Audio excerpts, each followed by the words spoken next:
Hello, welcome back to Blender Sushi Live Noding. Today we're gonna continue on with the idea of stamping in Blender using animation nodes and the dynamic paint. I realized that in the last video I might make everything a little bit too complicated than I have to, because I started to make like setup where we have like a 30 different brushes, and then each brushes has different color, and then that's just a little bit too complicated, and then it might slow down Blender, and we're not gonna do that, right? Because we really only need like a single brush, and with that single brush we want to stamp unlimitedly, that's where like let's say if you have like a 1 million frames, you can have 1 million stamps. So that's kind of the point.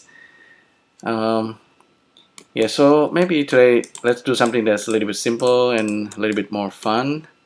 We're gonna try to do the color sampling from photo again, but in combinations with dynamic paint. Okay, so let's start with a nothing and then hide the lamp and the camera. Let's create our canvas. It's gonna be grid now. Yeah, grid should be good. Scale the grid and subdivide the grid and turn simple. Optimal display doesn't matter, so we have something like that,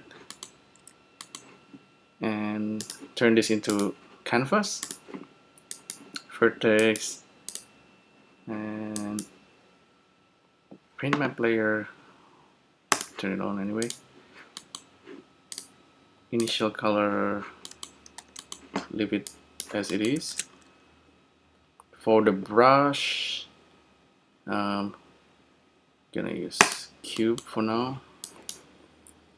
Dynamic paint brush, add brush, and proximity, maybe we will see. Okay, so that's working already. Let's call this brush, call this guy canvas, and stamping and sampling. We could okay, now the brush is working. We can turn this into a wireframe. Alright, that's good. Our resolution might be a bit high. Okay, it's more interactive. Okay, let's go to compositing, and then now let's switch to animation nodes. Gonna show you something. So we're gonna use object transform input and get the brush object. We're just gonna use a single brush, so it's much simpler. We don't need to use loop. Yeah, let's see. By using object transform input, we can get the center point of these objects, like that pivot right there. From that locations, we can create the vertices, and the vertices can sample the image just like what we've been doing. So let's try doing that. Object mesh output. So I usually think from backwards. So I want to output a mesh. So I go to mesh and object output, and then with the location here, we can just plug it to the mesh data. Turn on mesh data. Turn on this guy. It's gonna be the object target. Oh, doesn't seem to like it. Let's see. That's supposed to work. Combine mesh data, for text location. So okay, so apparently it's expecting multiple location, but you can have like a minimum of one, a single vertices should have been created.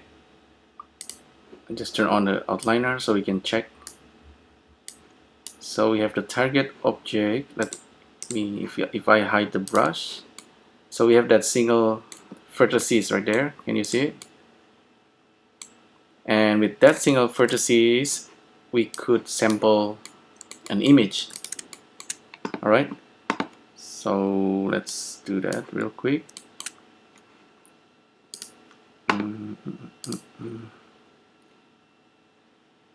Displacement. So I'm displacing that single point right there. Turn mid-level to 0 and then create a new texture. Let's jump to the texture itself and let's grab a... Do we have like a checker? I wonder if we have a checker. We don't actually have checker texture. Interesting. Just gonna grab cloud as usual, the cloud, and can have hard cloud or maybe color cloud. Okay. With the direction, set it to RGB to XYZ as usual. Texture coordinates gonna be objects, and for our objects, usually I have like a plane, and I usually scale this around the size of my canvas and then hide it. So back to this guy, this target, specify that plane as for the texture reference, and then we are good to go. Save it. If we go back to the brush, and if we move around the brush, it's gonna go through the kind of going through the cloud texture, and then you might be able to see that the points is moving around, which is actually that single point is sampling like the color of each pixel of the texture, of the procedural texture, which in this case the cloud. We can't see it yet, but once we start painting, everything's gonna work. So point, this one output the point, and then now we can grab the object back. Object transform output. Actually, object mesh data, and this is the interesting part. Getting the objects, and then this one using modifier, which is the vector being displaced, that single point being displaced, and this is without the modifier, so that's the before. And then we're gonna actually loop through the vector. Okay, I lied, we actually use the vector still, but it's much simpler because we only going in that directions. Okay, in our setup, much simpler than before. Anyway, we don't need to worry about object instances, so I'm not gonna use object instances today. And here we use vectors, subtract vector, vector math. We know that if we subtract the vector after the displacement and then the before, and we get the RGB. Color, select color.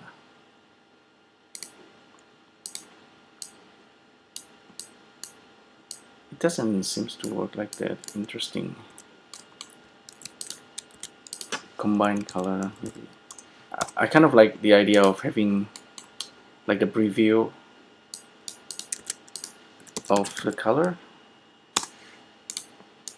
So I'm just wondering. Okay, still doesn't like it, but we could separate the vector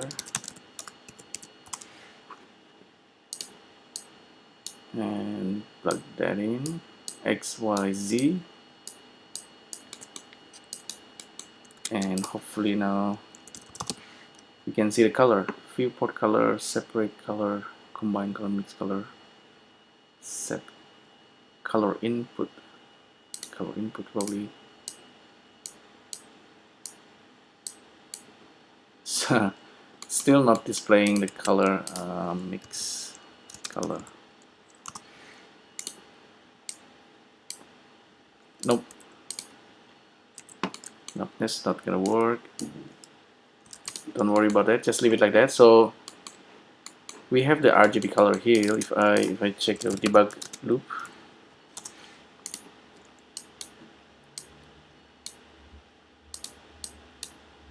and check it out, and if I move the object, you see the color is changing.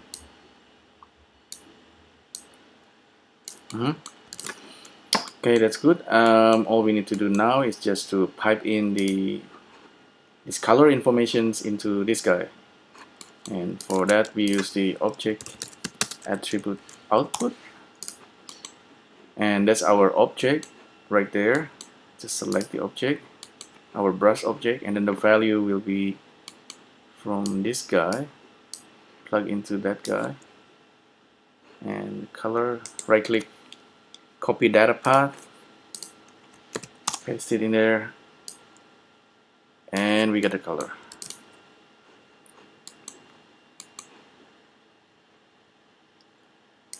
And now if we are painting, see, yeah, manually move these objects, the color will be sampled from the cloud texture. Okay, that's actually the important information right there. If you like, I think we could kind of lock the Z, set this to 0, just lock the Z, and you can have like a paintbrush kind of thing. Maybe it's a good idea to increase the number of frame range, maybe 1000, and then in the canvas itself we set it to end at 1000. You can have sub steps as well. It's gonna give like a smoother output in between frames. So now if I move around this guy with the Z being locked, the canvas will stay on, the brush will stay on the canvas.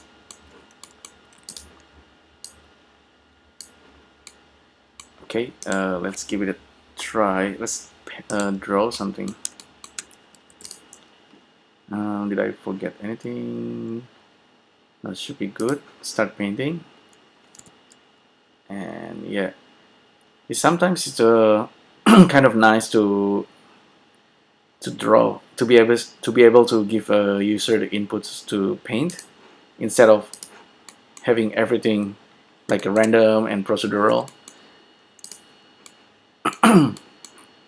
We can turn this into, instead of always frame change and property change, that's gonna make everything a little bit faster. So give the user a little bit of control,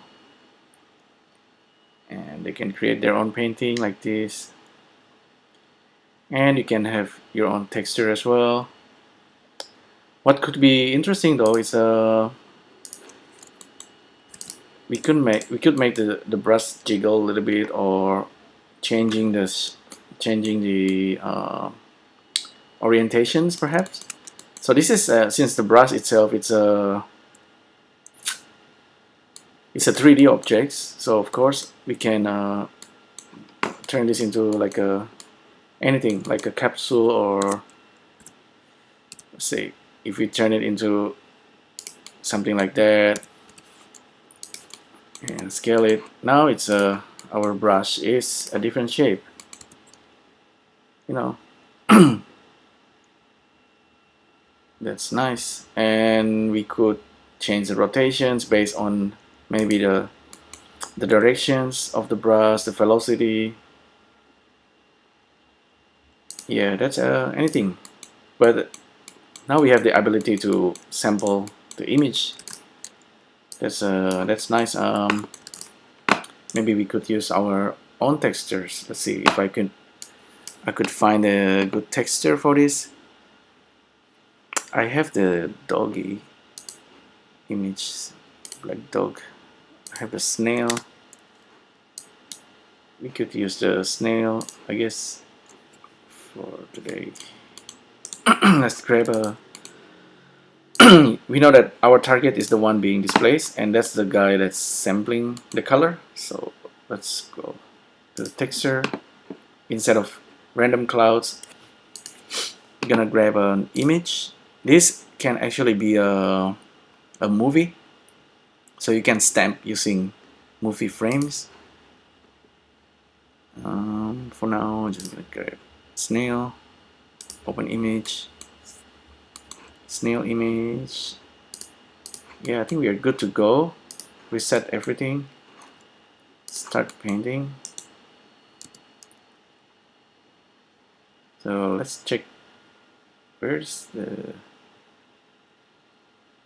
Okay, that's probably the snail.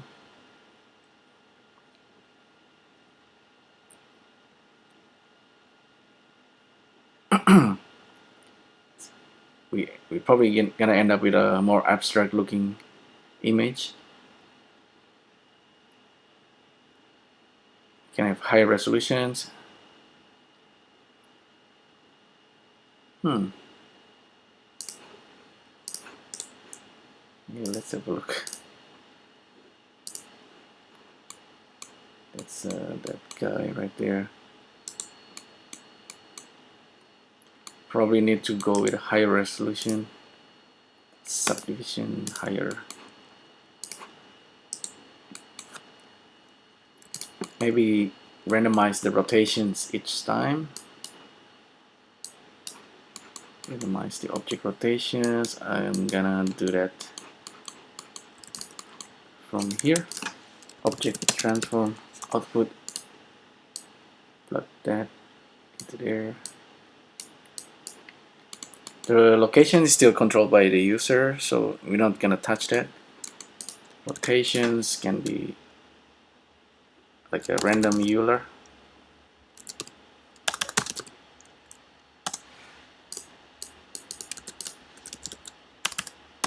Oops.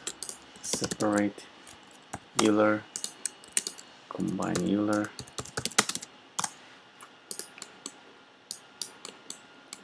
Because I'm gonna rotate this guy in basically in the Z axis. Yep.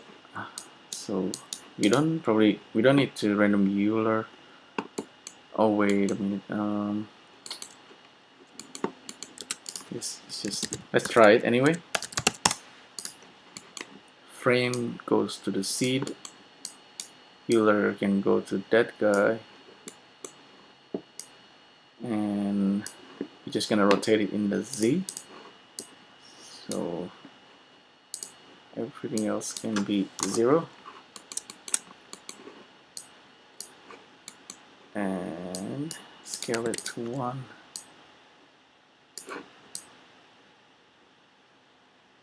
Okay, that's slightly more interesting. Let's go to top view and start painting.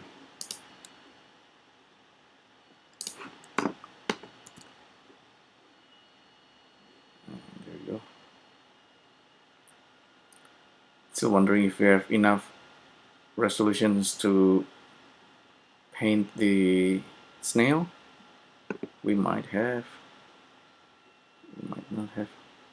So slightly more abstract. abstract painting, more interesting. But let's stop that. Perhaps we don't want that brush. That type of brush is a little bit boring, so we could create like a, maybe draw our own brush using a grease pencil. Yeah, like that.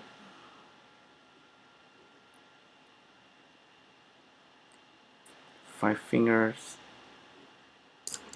and then convert this into curve, Bezier curve.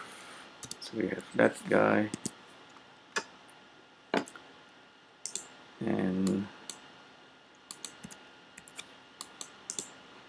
delete the grease pencil. We have this guy, center pivot, set origin.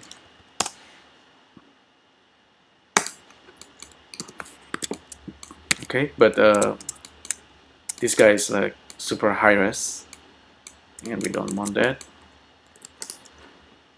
So let's go to user preferences and find a simplified curve. Add curve, simplify curves. Grab that, and then with this guy selected, you can simplify curve. But we want to see that there's a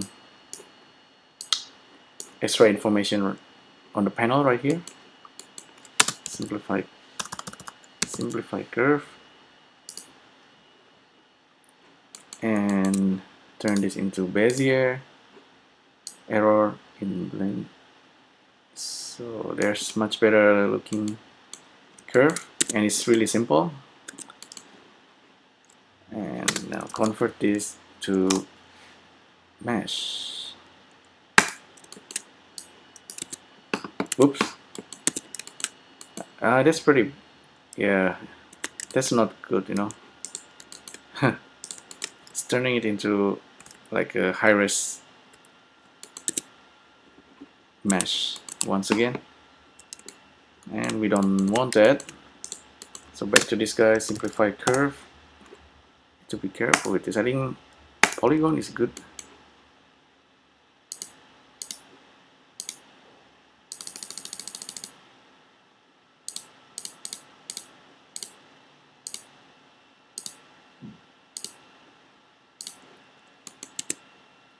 Yeah, that's probably much better. And convert to mesh. Okay, that's much better. Much less dense. Only a couple of curves, retaining pretty much everything. And let's turn this into like a polygon, single polygon. I just connect that using F, and then I want to have the face. Select all, F. So we have the face. We can do the stamping now. And we probably want to extrude it slightly.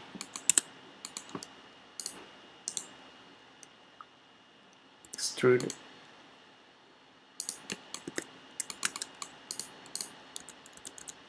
Yeah, just give you a couple of ideas. You could also use the skin modifier. Skin modifier is good. View. Top view. Edit mode. Tap spacebar. Merge at the center. And then control. Click. Should connect this guy to that guy. Okay, my mistake is I was in the face mode. I can't see the vertices, so that's always happens. So just draw like a random branch or twig or kind of any abstract looking like edges like there, and then turn it into skin modifier. Not a valid vertex found. Interesting, because it's creating a face. Start again. Cube.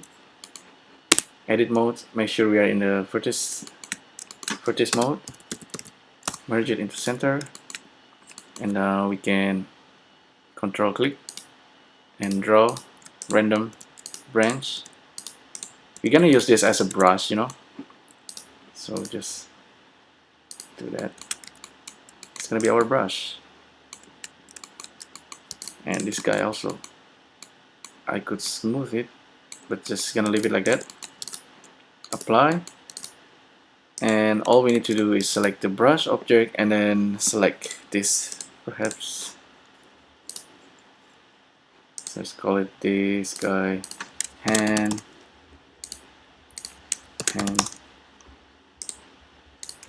tweak,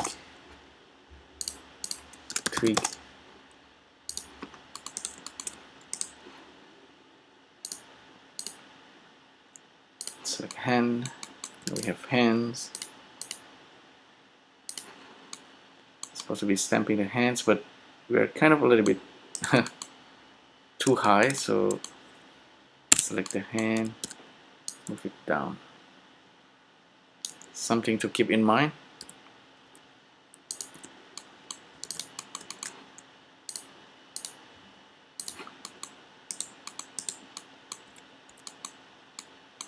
Maybe I forget something, but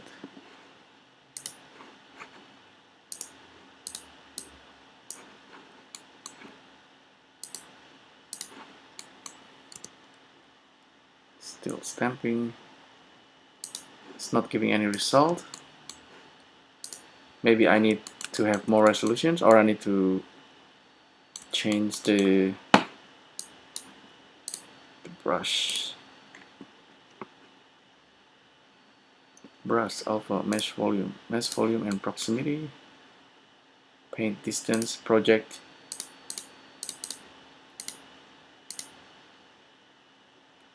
Okay, yeah, see, it's actually working, just very subtle. Initial color, probably dark, black or gray. Make the brush a little bit smaller and start painting.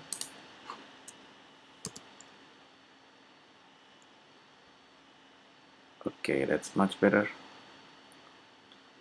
So this is kind of like a Aboriginal art. Aboriginal painting, you know, they make painting using palm. I was wondering if we could actually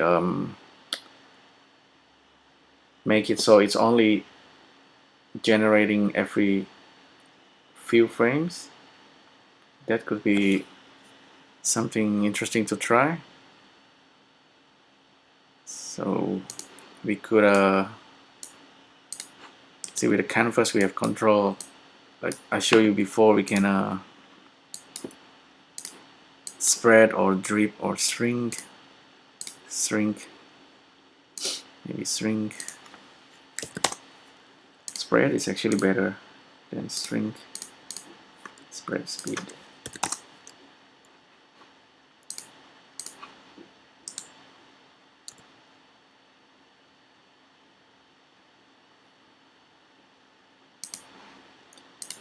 Let's try a different image, maybe.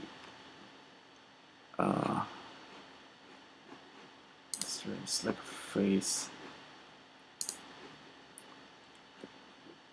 Let's try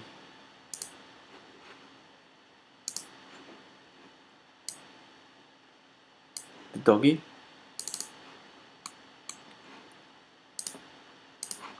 See how where we can make. We can see the result right away.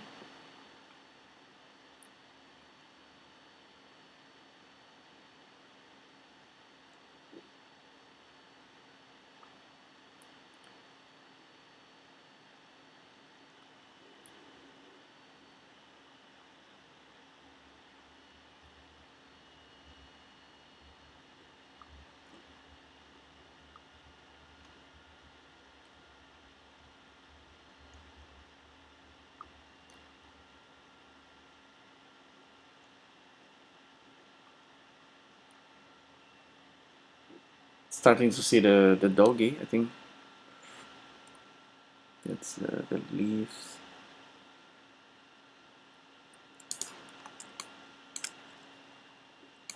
And we can scale the brush a little bit smaller while it's painting. It's probably spreading too much, so it's kind of too watery. But yeah, that's nice way, a cool way to paint really slowly using reference image, and then you can get something quite interesting. I'm gonna increase it more, increase the canvas more, and then perhaps I just gonna turn off the drip string. No, the drip is interesting for me. We haven't tried this. Maybe I turn off the graffiti. I believe the graffiti is being controlled globally. So that's the graffiti. Maybe I can change the graffiti that way. Instead of in the Z minus 9.81, we can make the graffiti go in the minus Y directions. So turn off the gravity, minus 9 here, and let's see how the paint's working now. Use the drip.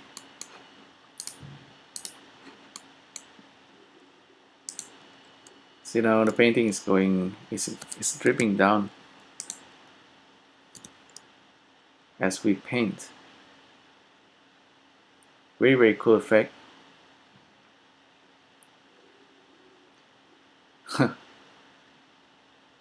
You could easily have like a fine art looking image right away. This is not unlike the substance painter, you know. Just have a, you make your own substance painter, sort of. That's really cool. And of course you're not too limited to just graffiti. You can use your own force object, maybe like vortex or turbulence, and see how the painting result in. If this is printed like really big, you can say, okay, I made that using Blender and selling it for $10,000. Yeah, because this is quite complex. Lots of complex thing happenings there. Water dripping, and let's stop it.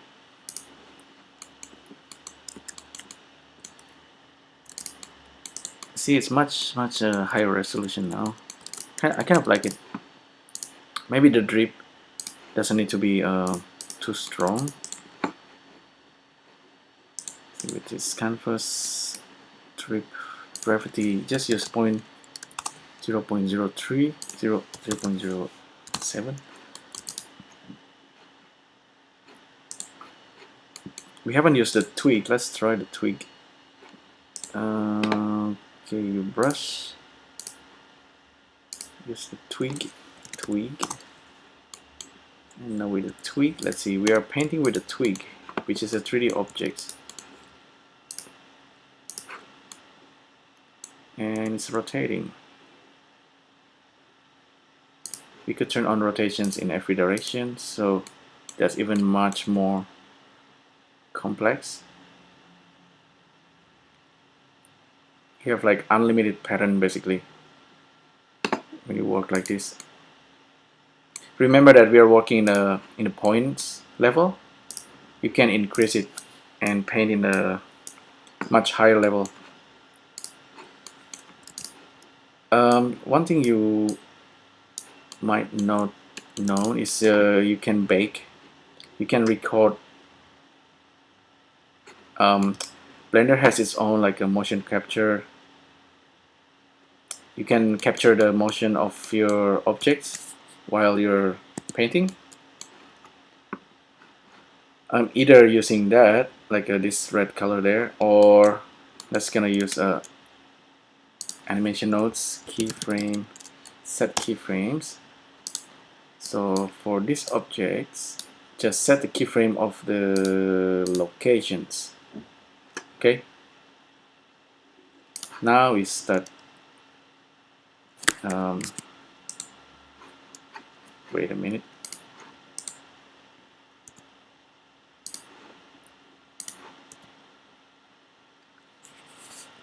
Okay. Unfortunately, maybe there is a limitations, so we can't do that. Select the brush and then trying to play it back and then try to keyframe. Oh, apparently we can't do that. You can only do that if you're procedurally animating the objects. So we're gonna have to use a Blender on motion capture, which is just this guy. So with that guy on, and we start painting with the brush, auto keying on. We have to turn this off as well.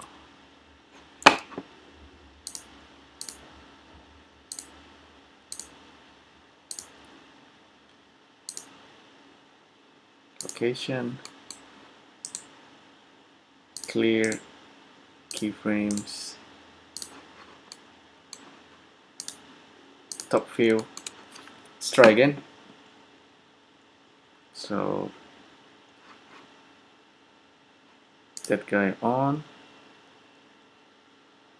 playback, and start moving the objects.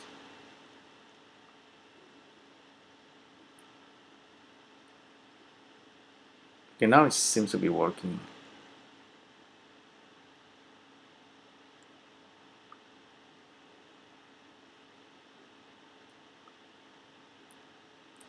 So this is like a creation of art. You know, art takes a long time to create. It's not magic.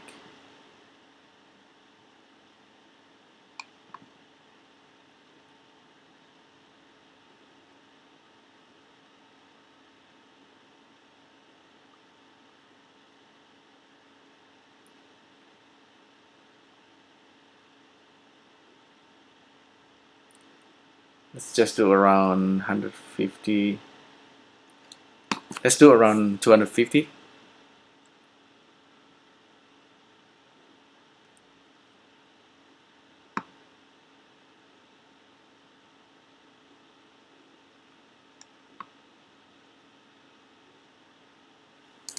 Stop it.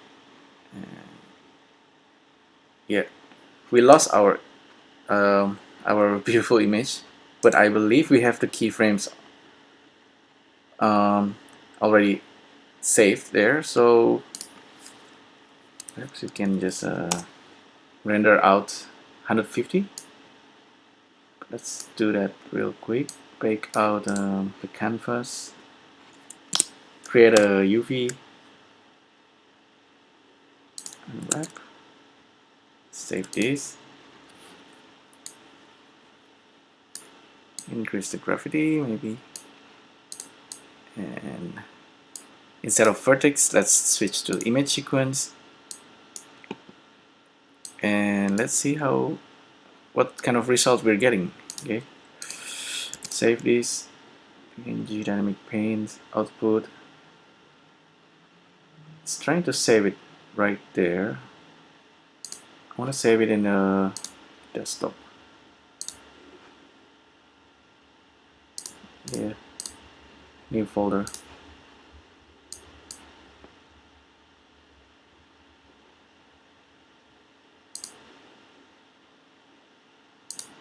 Still have our animations. The drip is on. Bake image sequence. Let's wait let's see how it goes. Dynamic paint baking. Let's find our new folder.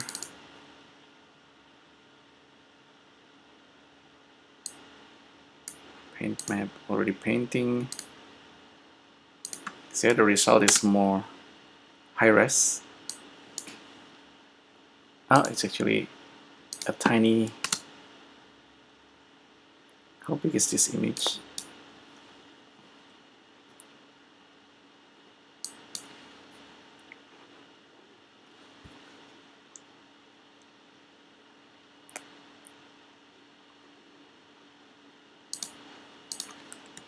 Command 1.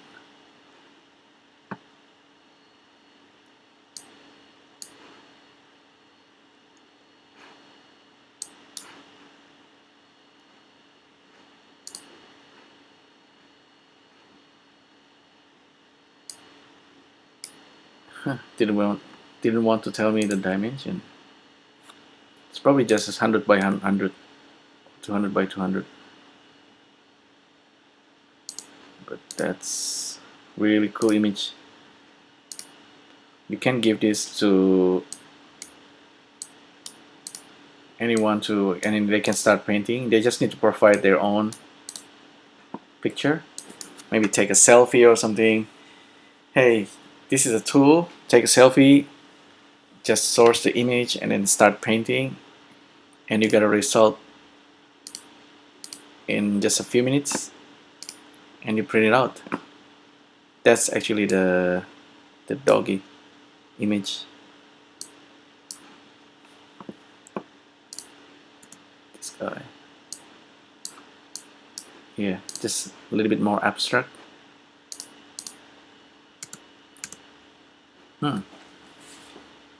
Yeah, I quite like it. So let's stop the simulations. We are done.